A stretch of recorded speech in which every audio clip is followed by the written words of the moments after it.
Halo sahabat keluarga Pandu, selamat bertemu kembali di channel keluarga Pandu, rumah berbagi cerita dan pesan. Halo sahabat keluarga Pandu, bagaimana kabarnya hari ini? Semoga kita selalu diberkati dengan tubuh yang sehat dan selalu dalam lindungan Tuhan. Selamat bertemu kembali di channel keluarga Pandu dalam program studi Alkitab. Hari ini kita akan mempelajari salah satu bagian Alkitab, yaitu Yosua 1 ayat 1-8. Sebelum mendengarkan penjelasan saya, silahkan membaca teksnya terlebih dulu.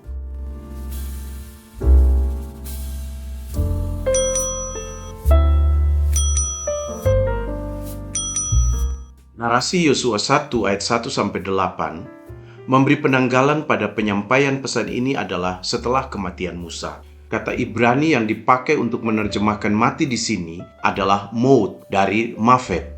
Jadi Musa dikatakan benar-benar mati dan tidak ada cerita tentang Musa yang diangkat oleh Tuhan. Teks Ibrani menggunakan dua istilah yang berbeda untuk menyebut hamba Yahwe dan pelayan. Musa disebut sebagai hamba Yahwe, sedangkan Yosua disebut yang melayani Musa. Kata Ibrani untuk menyebut hamba Yahwe adalah ebed Yahwe, sedangkan melayani diterjemahkan dari kata Ibrani mesaret dari sarat. Ebed secara harafiah berarti hamba atau juga budak, sedangkan mesaret secara harafiah berarti melayani, asisten, dan biasanya dihubungkan dengan pelayanan di bait suci. Tetapi karena Yosua tidak melayani di bait suci, maka kata ini lebih pas diterjemahkan sebagai asisten. Jadi Yosua adalah asisten Musa. Jadi narasi ini adalah pesan dan penguatan dari Yahwe kepada Yosua dan umat Israel setelah mereka ditinggalkan oleh Musa. Tetapi mereka harus tetap melanjutkan perjalanan mereka menuju tanah perjanjian. Yahwe kembali menegaskan bahwa Musa sudah mati, tetapi Yosua dan umat Israel harus melanjutkan perjalanan mereka. Pernyataan Yahwe ini memberikan penegasan bahwa Yosua dan umat Israel akan bersama-sama memasuki negeri yang akan diberikan Yahwe kepada umat Israel. Kata bersiaplah diterjemahkan dari bahasa Ibrani kum, yang secara harafiah berarti berdiri atau bangkit. Kata kum bisa mengandung makna menjadi kuat, tetapi juga menunjuk kepada situasi di mana orang bangkit dari berbaring setelah tidur, sakit, atau berkabung. Narasi Yosua ini lebih menunjuk kepada bangkit dari situasi berkabung setelah mereka ditinggalkan oleh Musa. Jadi Yosua dan umat Israel harus bangkit dan siap untuk melanjutkan perjalanan menyeberangi sungai Yordan. Penulis kitab Yosua menggunakan istilah anak-anak Israel untuk menyebut mereka yang akan menerima negeri yang dijanjikan Yahwe. Pernyataan ini mempertegas perjanjian yang diadakan antara Yahwe dengan bapa-bapa atau leluhur Israel. Kata memberikan diterjemahkan dari bahasa Ibrani noten dari Nathan yang secara harafiah berarti memberikan, tetapi juga bisa berarti menganugerahkan. Jadi penulis lebih menekankan pemberian negeri perjanjian ini sebagai anugerah dari Allah kepada anak-anak Israel. Dalam ayat 3, Yahwe mengucapkan janjinya kepada Yosua yang pernah diucapkannya kepada Musa. Janji itu adalah bahwa setiap tempat yang diinjak oleh telapak kaki umat Israel akan diberikan Yahwe kepada umat Israel. Kata Ibrani tidrok dari darak yang diterjemahkan dengan diinjak secara harfiah memang berarti menginjak atau berbaris. Namun kata ini juga memiliki makna menginjak-injak musuh di dalam sebuah pertempuran. Jadi mungkin yang dimaksudkan oleh penulis Yosua dengan diinjak oleh telapak kakimu di sini adalah negeri-negeri atau tempat-tempat yang berhasil ditaklukkan oleh Israel. Dengan demikian, tugas Yosua adalah memimpin umat Israel untuk menaklukkan tempat-tempat yang diberikan Yahwe kepada umat Israel, sebagaimana yang sudah dikatakan Yahwe sebelumnya kepada Musa. Tempat-tempat yang akan ditaklukkan oleh umat Israel disebut penulis dalam ayat 4. Penyebutan tempat-tempat ini memperlihatkan betapa luasnya tanah atau tempat yang akan diberikan Yahwe kepada umat Israel. Yahwe berjanji kepada Yosua bahwa dia akan selalu menyertai Yosua sebagaimana dia menyertai Musa. Dengan demikian, tidak ada yang dapat bertahan menghadapi Yosua sepanjang umur hidupnya. Janji penyertaan ini dipertegas dengan pernyataan bahwa Yahwe tidak akan membiarkan dan meninggalkan Yosua. Kata tidak akan dapat bertahan diterjemahkan dari bahasa Ibrani lo yit yase dari yatsaf yang secara harfiah berarti mengatur atau menempatkan diri atau berdiri. Namun kata ini juga memiliki makna mengambil sikap atau melawan atau mempertahankan posisi. Jadi yang dimaksudkan penulis Yosua di sini adalah tidak seorang pun bisa bertahan untuk menghadapi Yosua atau di hadapan Yosua. Kata menyertai diterjemahkan dari kata dasar hayah yang memiliki beragam makna. Namun dalam konteks ini, kata hayah berarti ada dan di dalamnya terkandung makna komitmen. Dengan demikian, penulis Yosua ingin mengatakan bahwa Yahwe berkomitmen untuk selalu ada bersama dengan Yosua sebagaimana dia juga ada bersama dengan Musa. Kata menyertai dalam ayat 5 diterjemahkan dari bahasa Ibrani imak dari im yang secara harfiah berarti dengan. Namun kata ini juga memiliki makna bersama, di samping atau menyertai. Kata ini juga mencirikan adanya persekutuan antara pihak yang satu dengan pihak yang lain.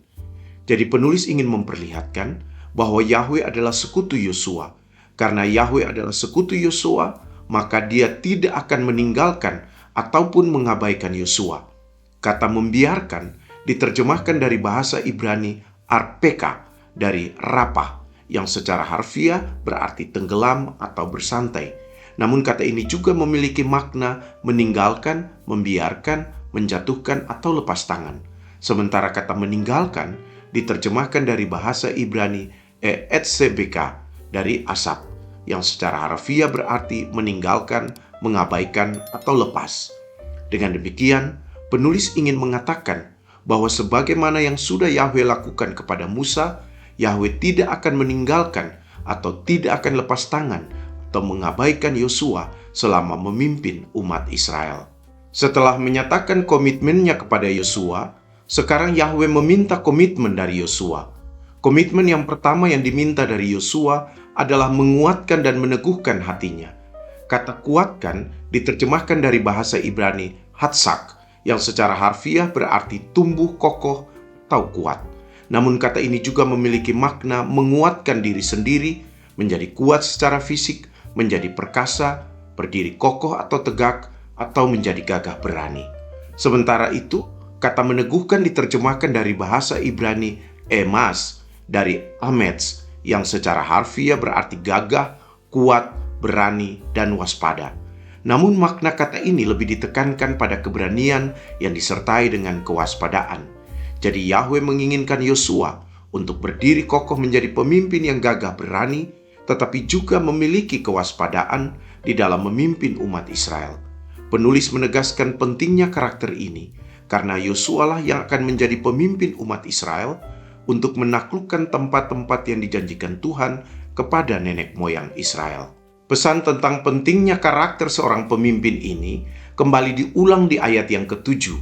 Yosua diminta untuk bisa menunjukkan dengan sungguh-sungguh karakter seorang pemimpin dan diminta untuk bertindak hati-hati sesuai dengan hukum yang telah diberikan oleh Yahwe melalui Musa. Hukum yang dimaksudkan di sini adalah hukum Taurat. Kata bertindaklah hati-hati diterjemahkan dari kata Ibrani lismor la asot. Kata lismor dari samar secara harfiah berarti menjaga, mengawasi, dan melestarikan atau merawat. Kata ini juga mengandung makna bertanggung jawab dan memelihara. Sementara itu, kata la'asot dari asa secara harfiah berarti melakukan atau membuat. Yang ingin ditekankan melalui kata ini adalah melakukan sesuatu secara benar dan di dalamnya juga terkandung makna komitmen. Dalam teks-teks Alkitab, seringkali dihubungkan dengan melakukan perintah Allah. Jadi Yahwe ingin agar Yosua dengan penuh tanggung jawab dan berkomitmen melakukan secara benar hukum Taurat tanpa sekalipun meninggalkannya. Perintah ini dipertegas dengan pesan untuk jangan menyimpang ke kanan atau ke kiri. Kata jangan menyimpang diterjemahkan dari bahasa Ibrani al-tasur, dari sur, dan kata sur secara harfiah berarti berbelok ke samping. Namun kata ini juga memiliki makna menghindari, membatalkan, menyimpang, atau keluar dari jalur sebenarnya. Jadi Yosua sebenarnya diingatkan agar dalam melakukan tanggung jawabnya sebagai pemimpin, dia tidak menyimpang dari apa yang diajarkan hukum Taurat dan mengikuti ajaran-ajaran atau perintah-perintah yang lain. Inilah yang dimaksudkan dengan ke kanan atau ke kiri. Makna kiasannya yang lain adalah penyimpangan moral. Jika Yosua melakukan sesuai dengan apa yang diperintahkan oleh Tuhan, maka Yosua akan beruntung kemanapun dia pergi. Kata beruntung diterjemahkan dari bahasa Ibrani taskil, dari sakal, yang secara harfiah berarti berhati-hati. Selain itu, kata ini juga memiliki makna bijaksana, mempertimbangkan, bertindak hati-hati, sukses, atau makmur. Mungkin maksudnya adalah jika Yosua bertindak dengan hati-hati, dengan bijaksana, maka dia akan beruntung atau sukses di dalam menjalankan tanggung jawabnya sebagai pemimpin umat Israel. Agar Yosua tidak menyimpang dari hukum Taurat, Yahweh mengingatkan tetapi juga bisa diartikan memberikan beberapa tips kepada Yosua. Pertama, mulutnya harus selalu berkata-kata tentang kitab Taurat. Terjemahan harfiahnya, jangan pernah meninggalkan kitab Taurat dari mulutmu. Kata meninggalkan diterjemahkan dari bahasa Ibrani yamus, dari mus, yang secara harfiah berarti berangkat atau menghapus. Namun kata ini juga memiliki makna tidak sempurna atau dibuang. Jadi seperti interpretasi TBLAI, yang dimaksudkan adalah Yosua harus selalu memperkatakan kitab Taurat ini. Maksudnya adalah Yosua tidak hanya memimpin umat Israel di dalam menaklukkan tempat-tempat yang dijanjikan Tuhan kepada Israel, tetapi juga harus selalu menyampaikan isi kitab Taurat kepada umat Israel. Kedua, Yosua harus merenungkan kitab Taurat itu siang dan malam. Kata merenungkan diterjemahkan dari bahasa Ibrani hagita, dari haga, yang secara harfiah berarti merintih, menggeram, mengucapkan, berbicara, atau merenung. Namun dalam konteks Yosua 1 ayat 8, yang ingin ditekankan adalah merenung atau bermeditasi. Maksudnya adalah selalu membaca kitab Taurat dan berusaha memahami pesan Yahweh di dalam kitab Taurat tersebut. Pesan untuk melakukan dengan penuh tanggung jawab dan berkomitmen melakukan secara benar kitab Taurat tanpa sekalipun meninggalkannya kembali mendapat penekanan dalam ayat 8. Kata berhasil diterjemahkan dari bahasa Ibrani tasliyah, dari salah, yang secara harfiah berarti buru-buru. Namun kata ini juga memiliki makna maju atau makmur atau menunjuk kepada keberhasilan. Sedangkan kata beruntung kembali diterjemahkan dari kata Ibrani taskil, dari sakal. Jadi penulis di sini menghubungkan membaca dan merenungkan kitab Taurat dengan bersikap hati-hati sebagai cara untuk meraih keberhasilan dan keberuntungan dalam tanggung jawab kepemimpinan yang dilakukan Yosua. Jadi apa pesan teks Yosua 1 ayat 1-8 ini bagi kita orang beriman saat ini? Pertama, kita belajar dari Yosua bahwa sekalipun Tuhan menyertai umat Israel, tetapi sebagai seorang pemimpin, Yosua harus mempersiapkan dirinya dengan baik. Mengandalkan Tuhan tidak berarti bahwa seorang pemimpin tidak perlu mempersiapkan diri dengan baik. Karena itu, Yosua diingatkan untuk memulai kesiapan itu dengan menyemangati dirinya sendiri, sebelum dia menyemangati umat Israel. Sebagai seorang pemimpin, sebelum dia mempersiapkan umat Israel untuk menaklukkan tempat-tempat yang dijanjikan Tuhan kepada nenek moyang Israel, dia harus mempersiapkan dirinya terlebih dahulu. Para pelayan juga diingatkan bahwa sekalipun mereka melakukan pelayanan sebagai bagian dari misi Allah, tetapi itu tidak berarti mereka tidak perlu mempersiapkan diri dengan baik untuk melakukan pelayanan yang diberikan Allah kepada mereka. Sebagai orang beriman, kita juga belajar bahwa sekalipun Tuhan menyertai kita di dalam setiap hal yang ingin kita lakukan atau yang ingin kita raih, tetapi itu tidak berarti bahwa kita tidak perlu mempersiapkan diri dengan baik dalam melakukan apa yang menjadi harapan atau cita-cita kita. Kedua, pesan Yahweh kepada Yosua mengajarkan kita bahwa ada dua hal penting bagi kita orang beriman jika kita ingin meraih keberhasilan atau kesuksesan. Yang pertama adalah selalu menjadikan firman Tuhan bagian dari kehidupan kita. Kita diingatkan untuk rajin membaca Alkitab dan menyampaikan firman Tuhan itu pertama-tama untuk diri kita sendiri, supaya di dalam kehidupan kita tidak bertindak bertentangan dengan firman Tuhan. Kedua, sekalipun kita sudah hidup seturut dengan firman Tuhan, namun kita juga diingatkan untuk selalu bertindak bijaksana dan penuh kewaspadaan atau hati-hati di dalam hidup kita. Karena tanpa kebijaksanaan dan kehati-hatian, kita akan bertindak buru-buru dan itu akan mendatangkan hasil yang tidak baik untuk kehidupan kita. Demikian studi Alkitab hari ini. Sampai bertemu kembali di studi Alkitab berikutnya. Tuhan memberkati kita.